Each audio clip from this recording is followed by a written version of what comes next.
딸, 딸, 딸, 딸, 딸, 딸, 딸, 딸.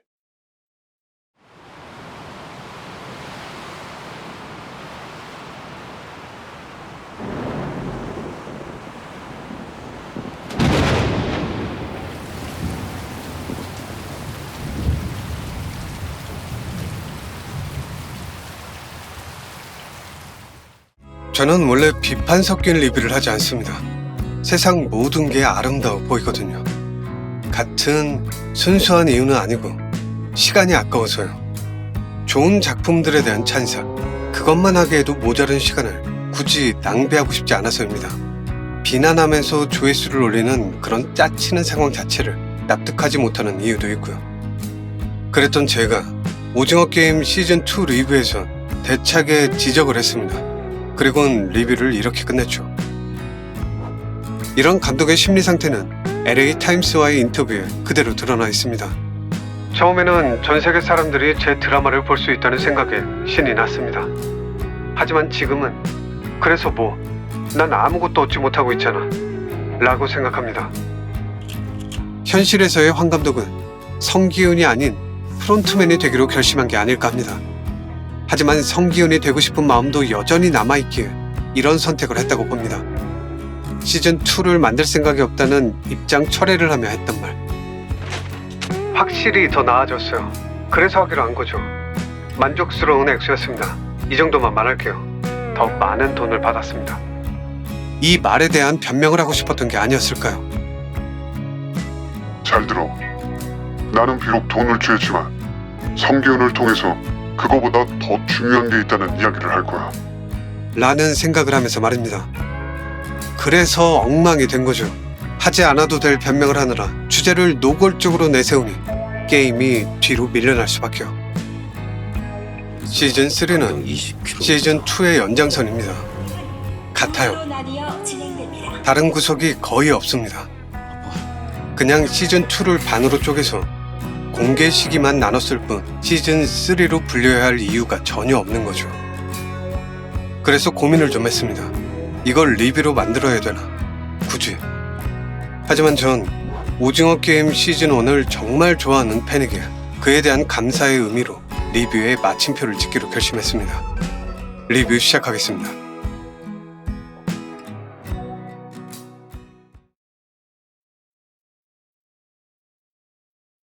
우선 시즌1과 시즌2 리뷰에서 했던 말들이 반복될 수 있습니다. 보다 자세한 설명을 하기 위함이니 리뷰를 보는 참가자들께서는 양해 부탁드립니다. 전 시즌2 리뷰에서 이런 말을 했습니다. 시즌1의 게임들 속엔 저마다 다른 의미가 담겨 있었습니다. 예를 들어 무궁화꽃이 피었습니다에서는 체제와 룰에 대한 복종을 강요했고, 그 후 OX 게임을 통해 주최 측에 대한 분노를 잠재운 뒤 책임 전가를 했습니다. 앞으로 일어날 모든 일들은 참가자 니들의 선택이라는 걸 아주 명확하게 했죠. 불공정을 받아들이게 만들었던 뽑기, 주최 측이 뒤로 빠진 뒤 참가자들끼리 서로 죽이게 만들었던 줄다리기 등등. 시즌1의 게임들은 게임 자체로도 흥미로웠지만 그 안에 여러 의미가 부여되며 체계적인 빌드업까지 이루어졌습니다. 하지만 시즌2엔 그런 게 없습니다. 그저 새로운 게임만 있을 뿐이죠. 시즌3의 게임들은 시즌2의 게임들보다는 확실히 나아졌습니다. 아무 의미 없던 시즌2의 게임들보다는 주제의식이 확실하게 담겨 있으니까요. 문제는 그게 너무 노골적이라는 거죠. 게임에 자연스럽게 녹아내려 있어야 하는데 그렇지가 못합니다. 영화는 재밌으려고 보는 겁니다. 그게 본질이죠. 대놓고 교훈을 주려 하거나 설교를 하면 재미를 잃을 수밖에 없습니다. 밸런스가 무너지게 되니까요. 메시지 같은 건 숨은 그림 찾기처럼 꽁꽁 숨겨놔야 가치가 있는 겁니다. 시즌1이 그랬던 것처럼요. 예를 들어볼까요?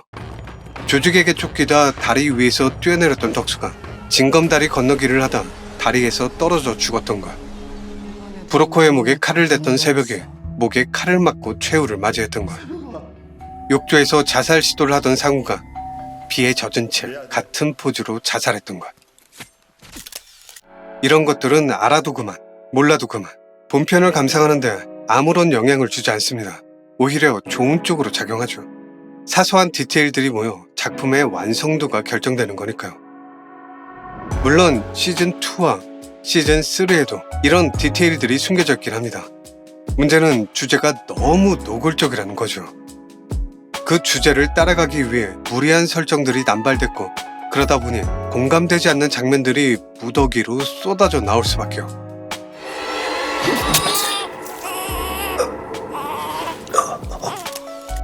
아니, 애 하나 살리겠다고 자기 아들 등에 칼을 꼽는 게 말이 됩니까? 당연히 공감이 안 가죠. 222번은 남이잖아요. 알게 된 지 며칠 되지도 않았고, 뭐 예를 들어 며칠이 아니라 10년을 알고 지냈다고 해도 그래도 말이 안 되죠. 아들이잖아요. 어떤 미친 엄마가 거기서 아들 등에 칼을 꼽아요. 그리고 할 거면 제대로 하든가. 칼 뽑을 때 보니까 2, 3cm도 바뀌지 않았어.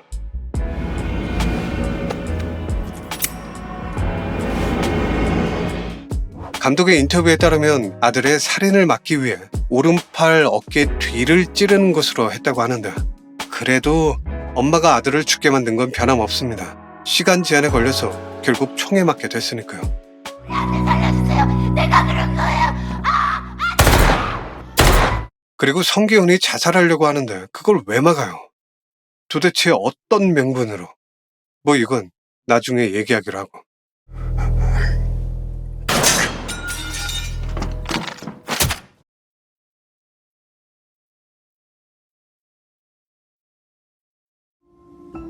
게임이 재미없어진 가장 큰 문제는 222번과 아기 때문입니다. 앞서 말했던 대로 엄마가 아들을 죽이게 만든 것도 222번과 아기 때문이고, 120번이 죽은 것도 222번과 아기 때문입니다. 더 웃긴 건 분만통이 시작되자마자 애를 낳았다는 겁니다. 단 몇 분 만에. 이런 것까지 얘기하고 싶지 않았는데 일단 해볼게요. 분만통이 시작된 건 타이머가 15분 40초 남았을 때였고, 아이가 태어난 후엔 5분으로 줄어 있었습니다. 그러니까 약 10분 40초 만에 아이가 태어난 거죠. 디테일하게 들어가 보면 더 어이가 없습니다. 아이가 태어난 직후 무슨 일이 벌어졌냐면 120번이 출구를 찾으러 떠났다는 겁니다. 결국 찾아냈고 다시 돌아오기까지 했죠. 이것만 해도 5분에서 8분은 걸릴 것 같은데 최소 5분 정도로 잡아도 애가 한 5분 만에 태어난 겁니다. 그 전부터 진통이 있었다고 하면 할 말이 없지만 이건 그냥 넘어가도록 하겠습니다. 말하다 보니까 너무 짜치네요. 아무튼 모두가 기대했던 우리 철수, 영희의 짝꿍 철수, 그렇게 홍보하던 철수, 바로 그 철수가 등장하는 줄넘기에서도 아기가 우선시됐습니다. 222번이 죽은 이후 아예 번호까지 부여받아 참가자가 됐고, 222번 참가자는 지금 저기 있습니다. 최후의 만찬에선 분유 먹방을 시전하며 시선 강탈의 주인공이 됩니다.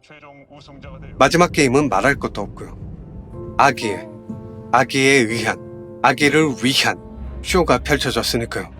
이게 문제라는 겁니다. 시즌2에 산모가 참가한 그 순간부터 문제는 시작됐고, 모든 포커스가 뱃속에 있는 그 아이에게 집중될 수밖에 없는 구조였던 거죠. 더군다나 참가 번호부터 222번이니까 아이가 그 번호를 물려받는 건 당연한 수순이었습니다. 100억 빚지는 게 쉬운 줄 알아? 아무나 100억 빌릴 수 있는 거 아니야? 100억의 빚을 가진 남자가 100번을 부여받고 최후에 3인에 들었던 임시완이 333번을 달았던 말입니다. 결론적으로 시즌3의 모든 게임은 아기 살리기 그 자체였습니다. 진행 요원이 보스를 배신하고 막 나갔던 것도 참가자 246번의 딸을 위해서였고, 도착하는 즉시 경찰 신고해. 당신 딸이 위험해. 우리 나연이를 알아요? 그 기저에 구하지 못했던 자신의 딸에 대한 집착이 깔려있죠. 성기훈의 상금을 물려받은 것 또한 그의 딸이었습니다. 참고로 222번도 딸이었죠. 재밌는 건 시리즈 참가자 중 아들로 나왔던 사람들은 모두가 엄마에게 피해만 끼치는 존재였다는 겁니다. 이혼하고 방황하는 것도 모자라 엄마 돈에 손까지 댔던 기훈, 주식하다가 집안을 홀랑 날려먹은 상우, 도박 중독자였던 용실. 생각이 여기까지 이어지다 보니까 또 하나의 공통점을 발견했는데, 아버지란 존재의 부재입니다. 있어도 상당히 부정적인 이미지죠. 기훈, 상우, 용식, 심지어 프론트맨 형제까지 그들의 가족 구성원을 보면 아버지가 없습니다. 시즌 1의 지영은 목사였던 아버지에게 폭행과 성범죄를 연달아 당해 직접 아버지를 죽였고, 우리 아버지 시체 그 옆에 칼을 들고 서 있던 건 나였고. 시즌 3의 333번은 자기 손으로 딸을 죽이려다 죽음을 맞이했죠. 딱 한 명. 참가번호 246번만 예외였습니다. 잡설이 길어졌는데 한마디로 정리하면 대부분의 희망적인 메시지 그리고 상금이 딸들에게로만 향하고 있습니다. 에필로그가 다 그 내용으로 채워져 있습니다. 아버지를 되찾은 246번의 딸, 우승 후 상금을 독차지한 222번의 딸, 유산을 물려받은 성기훈의 딸, 살아있는 게 맞다면 곧 엄마와 재회를 앞두고 있는 딸, 딸, 딸, 딸, 딸, 딸, 딸, 딸, 딸.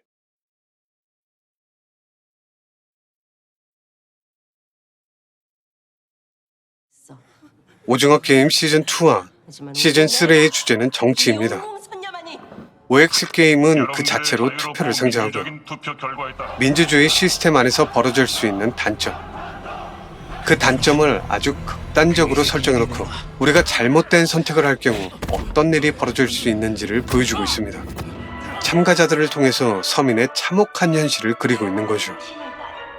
빚에 짓눌려 이러지도 저러지도 못하고 게임을 멈출 생각조차 하지 못하는 그런 현실 말입니다. 그런 현실 속에선 투표가 투표로서의 역할을 하지 못합니다.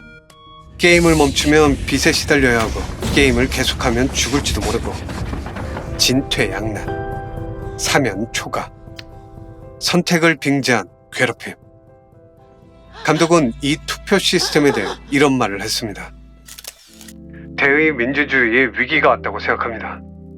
한국처럼 제왕적 대통령제를 가진 나라에서 과연 투표를 통해 다수결로 모든 것을 결정하는 이 시스템이 맞는지, 대안은 없는지 질문을 던져보고 싶었습니다.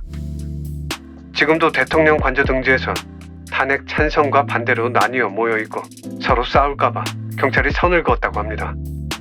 게임장 숙소 안에서 선을 긋고 싸우는 모습과 소름 끼칠 정도로 닮아있는 것 같습니다.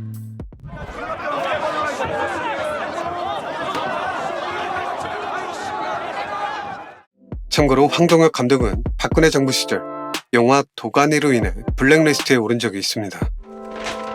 공무원, 경찰을 무능 집단으로 묘사해 국민에게 부정적인 인식을 주입했다는 말 같지도 않은 이유로 낙인이 찍힌 건데, 작품을 떠나 한 개인으로 바라보면 모든 게 이해가 되긴 합니다.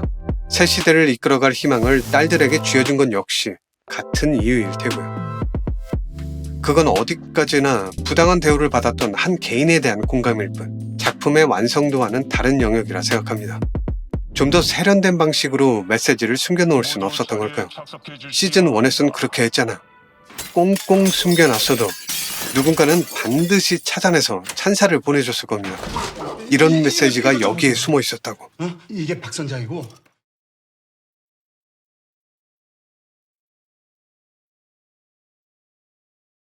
드라마 속엔 세 가지의 큰 루트가 존재합니다. 첫 번째, 프론트맨과 성기훈의 싸움.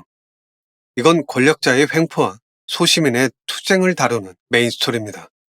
두 번째, 246번의 탈출을 도와주던 11번 병정의 고군분투. 세 번째, 형과 성기훈을 찾기 위해 박선장의 배에 올라탄 준호의 이야기. 여기서 세 번째 이야기는 맥거핀이었다고 합니다. 중요한 듯 보이지만 사실 알고 보면 아무것도 아닌 장치였다는 소리죠. 감독의 인터뷰에 따르면 설정 또한 바뀌었다고 합니다. 원래는 섬을 찾아낸 준호가 경찰들과 함께 오징어 게임장을 급습하는 내용이었다고 하는데 아기 살리기에 집중하느라 내용을 수정했다고 하죠. 뭐 루트야 3개가 될 수도 있고 10개가 될 수도 있습니다. 중요한 건 그것들이 유기적으로 연결되느냐 그렇지 못하냐인데 안타깝게도 다 따로 놀고 있습니다. 11번 병정이 246번의 탈출을 도와주건 말건, 부대장과 싸우건 말건, 오징어 게임엔 아무런 영향을 주지 못합니다. 형을 찾는 준호의 이야기도 마찬가지죠. 맥거핀이건 뭐건 메인 스토리와 너무 동떨어져 있습니다. 최소한 박 선장에겐 서사가 부여됐어야 합니다. 예를 들어 장기 밀매를 주도하는 인물이라든지 때를 기다리고 있던 이중 스파이였다든지 뭐 여러 가지의 것들을 생각해 볼 수 있잖아요. 근데 그런 게 없습니다. 그냥 프론트맨에게 도움받은 과거가 있고 섬을 찾지 못하게 준호를 방해하는 임무, 그 임무를 수행하고 있다는 1차원적인 설정만 있습니다. 이쪽은 아닐 거야.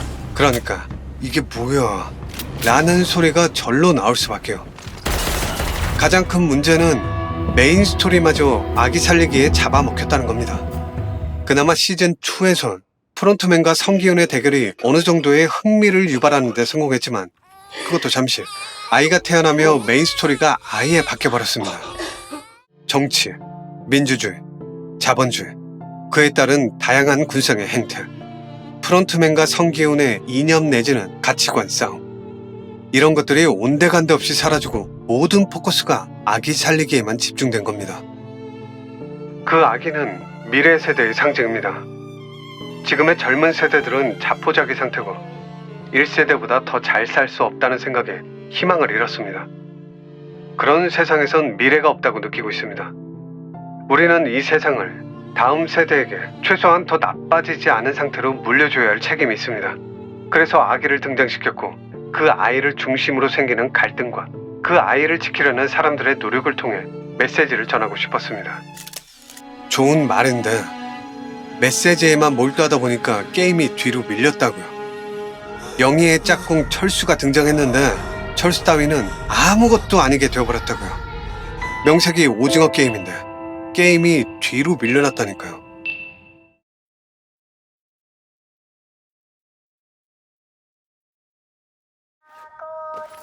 (230번) 타노스가 가지고 있던 십자가 목걸이.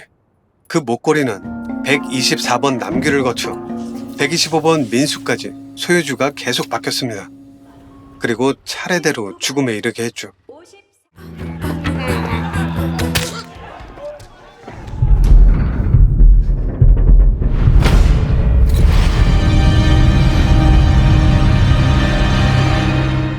이건 시즌1에서 이어지고 있는 특정 종교에 대한 적개심 그 자체입니다. 시즌1 리뷰에선 전 이렇게 말했습니다. 오징어 게임엔 특정 종교에 대한 부정적인 시선이 전반적으로 깔려 있었습니다. 딱지치기를 제안받자 기훈은 이런 말을 내뱉었죠. 예수 안 믿어요. 우리 집 불교 믿으니까 귀찮게 하지 말고 저리 가라고. 탈락한 참가자들은 모두가 관에 담겼고 이 중 숨이 붙어있는 사람의 관에는 십자가를 표시했습니다.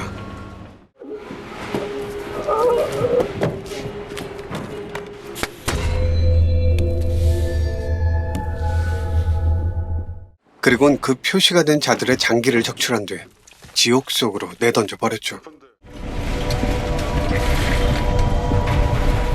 목사로 나왔던 참가자는 게임 내내 주님을 외치며 사람들의 심기를 건드렸고 급기야는 기도를 한다는 명목하에 모두를 위험 속으로 내몰기까지 했습니다. 그 후 감독은 240번을 통해 그에 대한 환멸감을 거침없이 드러냈고요. 뭐냐? 대충 기도만 하면 우리 다 천국 가는 거야? 아 씨발 그럼 나도 기도해야지. 약한 쪽을 골라서 우리가 먼저 칩시다.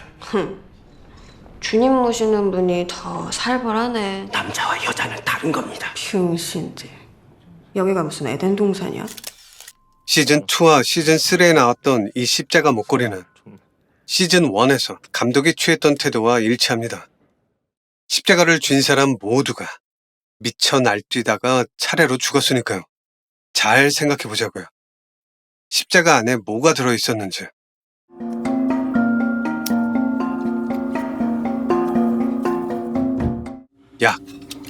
약이었습니다.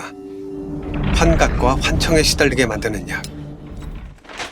종교는 마약이라고 얘기하고 있는 겁니다. 십자가를 들면 취할 수밖에 없다고, 서서히 미쳐갈 수밖에 없다고, 그분의 음성을 들었다는 게 바로 이런 거라고.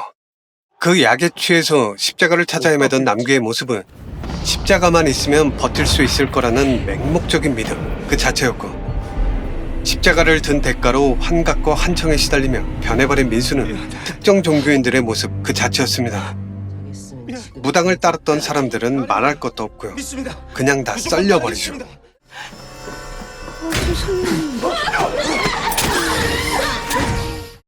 개인적으로 이 부분은 설정을 상당히 잘했다고 봅니다. 군더더기가 없어요. 민수라는 캐릭터가 어정쩡한 게 좀 거슬리긴 하지만 관점을 바꿔서 바라보면 짜증을 유발한다는 점에선 꽤 괜찮았거든요. 근데 여기서 한 가지 의문점이 들긴 합니다. 도대체 무슨 일이 있었길래 매 시즌마다 그 종교를 까냐는 거죠. 혹시 이 또한 앞서 말했던 정치색과 관련이 있는 게 아닐까요?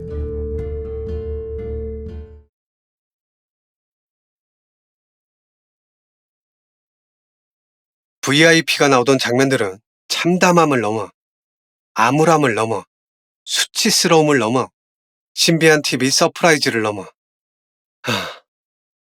그냥 모든 장면을 도려내고 싶은 심정이었습니다. 시즌 1에서의 VIP들은 무게감이 있었습니다. 스토리에 막대한 영향을 끼친 건 아니었지만 그 나름대로의 필요성이 분명 존재했죠. 인간 가구가 등장했을 때의 압도감, 불쾌함, 뭐 그런 것들을 제공하기도 했고 오징어 게임이 어떻게 존재할 수 있는지에 대한 답이 되기도 했고 젊은 남성을 취하려는 모습을 통해 주최 측에 대한 반감과 역겨움을 배가시키기도 했고 자잘하지만 아주 중요한 포인트가 되는 역할들이 있었습니다. 근데 시즌3의 VIP들에겐 그런 게 없습니다. 그냥 지들끼리 농담 따먹기나 하고 있죠. 아기가 번호를 물려받는데 중요한 역할을 하게 됐지만 시즌 1과 비교하면 모든 면에서 부족합니다. 그냥 보여주는 장면들이 너무 많아요.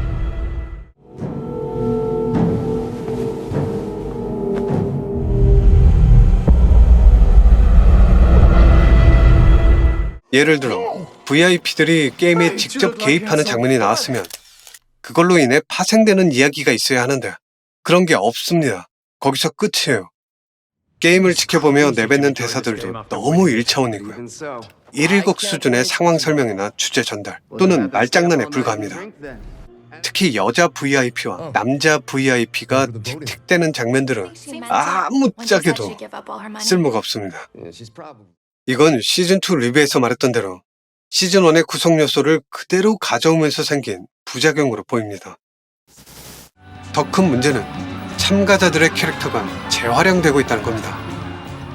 일단 탈북자가 끼어있고 목사는 비슷한 계열의 무당으로 바뀌었습니다. 빌런이었던 조폭은 약에 찌든 래퍼로 변했고 공평하게 딱가리가 하나씩 붙게 되죠. 와이프와 남편은 엄마와 아들로 대체되었습니다. 상우를 대신할 또 다른 동네 친구가 기훈과 함께하기도 하죠. 이건 시즌1의 구성 요소를 조금씩만 바꿔서 그대로 재탕한 겁니다.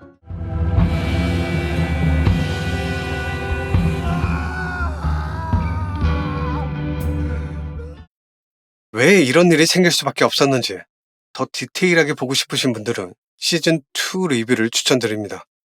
감독이 어떤 생각으로 새로운 시즌을 만들었는지 거기에 다 담아놨거든요.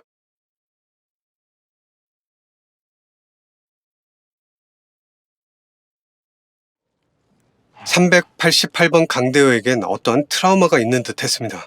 그도 그럴 수밖에 없는 게 총기 난사 사건과 관련된 해병대 1140기라는 설정이 있었기 때문이죠.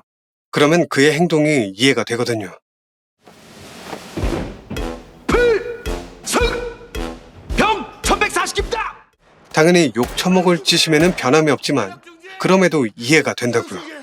해병대 1140기라는 설정을 놓쳤다 한들 시즌2를 본 사람들은 강대호에게 어떤 일이 있었는지를 기대했을 겁니다. 그러지 않고서야 도무지 납득할 수 없는 상황이었으니까요. 근데 시즌3에서 그 기대감이 산산조각난 것도 모자라 아주 가루가 돼버렸습니다. 강대호가 지 입으로 그랬거든요. 구라라고. 해병대가 아니라고. 해병대 아니에요. 거짓말이었어요. 고기예요, 고기. 총도 제대로 못 쏴봤어요. 아니 이게 지금 뭐 장난하는 것도 아니고 앞서 말했던 VIP도 그렇고 강대호도 그렇고 정말 이제 개연성이라고는 눈꼽만큼도 찾아볼 수가 없습니다. 아니 구라라니 거짓말이라뇨. 공기 조금 합니다. 공기를 한다고? 해병대가? 이대 독자를 해병대를 보냈어? 그렇게 귀환하더라? 전세가 불리하면 후퇴도 할 줄 아는 게 그게 해병 아니겠습니까? 안 그렇습니까, 형님? 저 해병대 아니에요. 거짓말이었어요. 공익이에요, 공익. 총도 제대로 못 쏴봤어요. 222번과 333번도 다르지 않습니다. 할 말이 뭔데? 숨바꼭질 게임에서 333번은 222번을 구하기 위해 필사적으로 뛰어다녔습니다. 참가자들을 죽이는 짓을 하긴 했지만 222번을 찾아냈단 말이죠. 약속을 지킨 겁니다. 꼭 찾으러 갈게.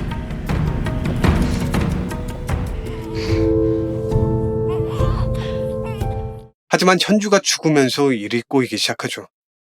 이건 시즌2의 연장선이기도 한데 그때도 그렇고 이 상황에서도 그렇고 솔직히 준이의 반응이 납득되질 않습니다.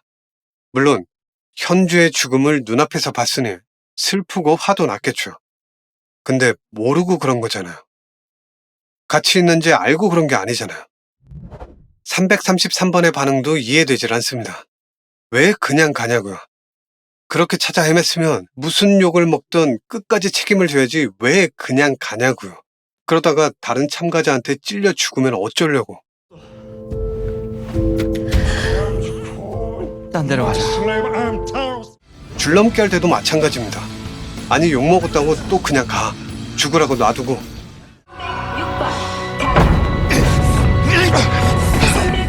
이런 말까지는 안 하려고 했는데 이 새끼는 욕만 좀 먹으면 그냥 가요.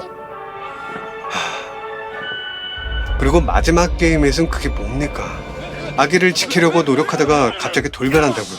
뭐 노력 좀 하다가 안 되면 포기하는 게 일관성 있긴 한데 좀 심하잖아요. 성기훈의 희생을 극대화하기 위해서 빌런으로 만들었으면 더 입체적으로 그렸어야죠. 그냥 아쉬워서 그래요.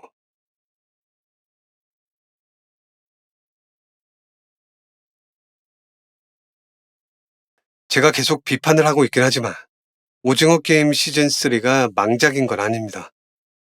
다른 드라마들과 비교하면 훨씬 잘 만든 작품이거든요. 볼 것도 많고 이야기도 많고. 몇 가지 예를 들어볼까요? 숨바꼭질에 나왔던 세트, 이게 생각보다 잘 만들어져 있습니다. 반고흐의 별이 빛나는 밤을 연상시키는 환상적인 비주얼이죠. 거기서 그치지 않고 압생트를 즐겨 마셨던 반고흐처럼 남규와 민수는 약에 취해 신경과민과 환각을 경험하기도 합니다.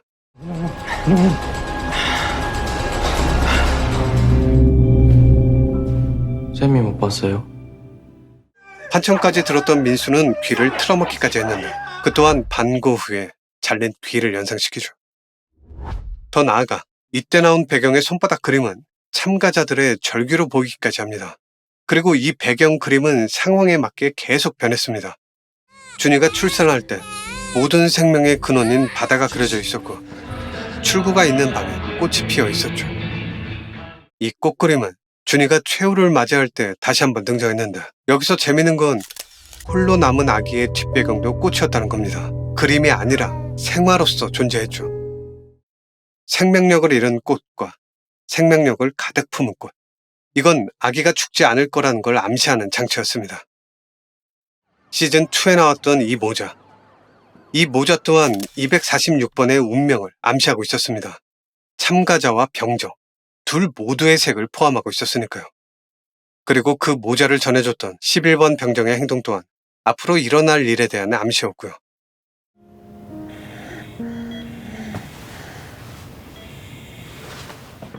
찾아보면 이런 디테일들이 곳곳에 많이 숨겨져 있습니다.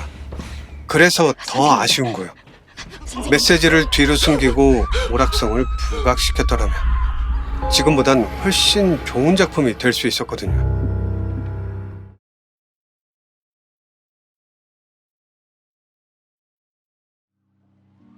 감독의 말에 따르면 원래는 이런 엔딩이 아니었다고 합니다. 처음 구상할 때 시즌2, 3를 하게 된다면 기훈이 다시 게임에 뛰어드는 이야기가 될 것이고 그 게임을 어떻게든 이기고 끝내고 나와서 시즌1 때 보러 가지 못했던 딸을 만나 행복한 모습을 보여주겠다고 막연하게 생각을 했습니다. 하지만 세상을 둘러보니 그렇게 희망적인 이야기로 끝낼 수 없는 세상이라는 생각이 들었습니다.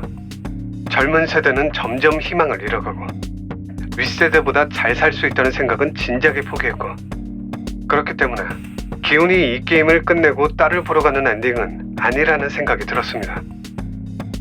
이 세상이 더 나아지기 위해, 다음 세대에게 나은 세상을 물려주기 위해 희생이 필요한 시점이라는 이야기를 꼭 하면서 이 작품을 마무리하고 싶었습니다.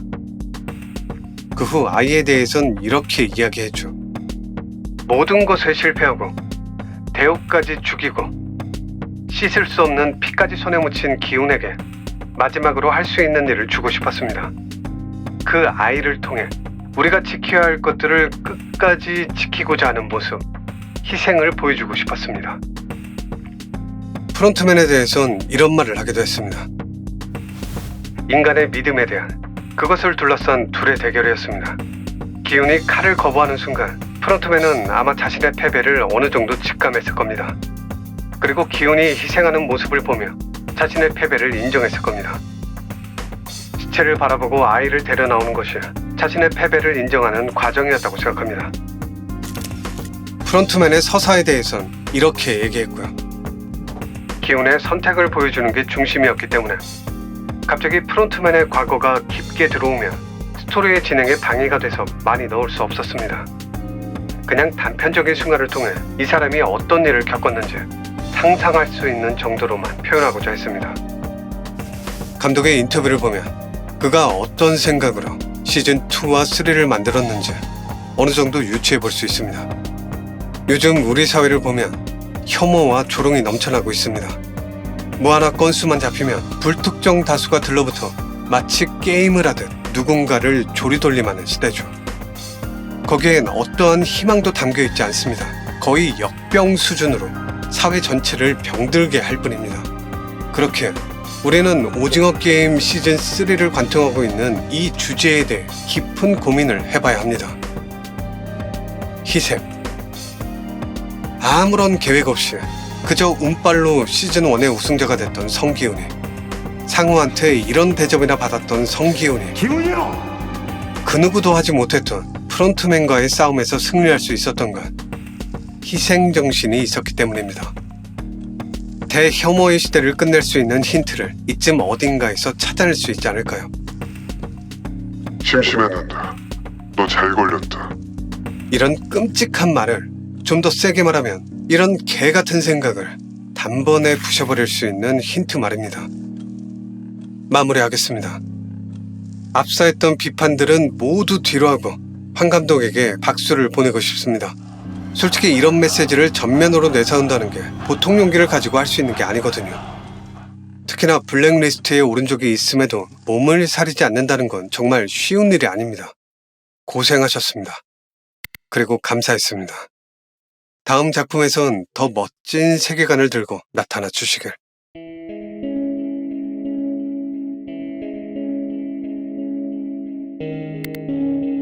리우군의 다락방이었습니다.